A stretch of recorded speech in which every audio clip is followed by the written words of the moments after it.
او که ته وایې چې موږ به داسې وکړو ولاکې یې چی مو که ګپ نه در سره لګوم طالبانو ځکه نن چې په بیت المقدس باندې د ټولې اسلامي امت جنگ د مسلمانانو چی وکړل ما ورته چی کولی عربي نړۍ داسې کوي تا چی کړي عربي نړۍ خو پرېږده ځه ته چی کولی سي زه کمزور یم ښه راځه 5 کالونه به نور در باندې وځي بیا چی کولی سي که داسې روان یې ولاکې یې چی مو کړي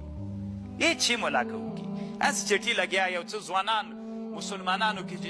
جذبه د ایمان سته د هغه بیچارهګان درواسه چی نه کیږي او چاته چې واک ورسیږي هغه نو بیا وایي چې بس ما ته څوک راپرېږدی مه چې زه له چا سره ووینم داسې خو نسي کېدلی د اسلامي امت دا اوس طالبانو دا د چا مسؤلیت ده چې اسلامي امت دا نن د غزې په اړه باندې غیر له دا اوس طالبانو په غزه کې په دغه باندې چې اوس کوم جنگ ده دا جبالیا ورته وایي یعنې دومره ظلم روان ده چې قسم د ویډیو کتلې سړی نسي کولی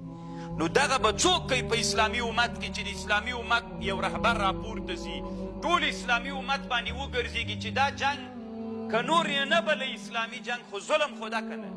په مسلمانانو خو ظلم ده نو څوک وګرځېږي په دې باندې چې ایران ته ورسي سعودي ته ورسي کویت ته ورسي قطر ته ورسي ترکیې ته ورسي الجزایر باندې وګرځېږي پاکستان اوس دوی هیوادونو څوک یې وکړي طالبان یو مشر دا کار کولی سي که یې نه سي کولی چې اسلامي امت راټول کړي ورته ووایي چې په شریکه باندې یو غږ پورته کوي هر سړي څادر په سر باندې راکشکوډلی وي دا د ما کار نه ده بیا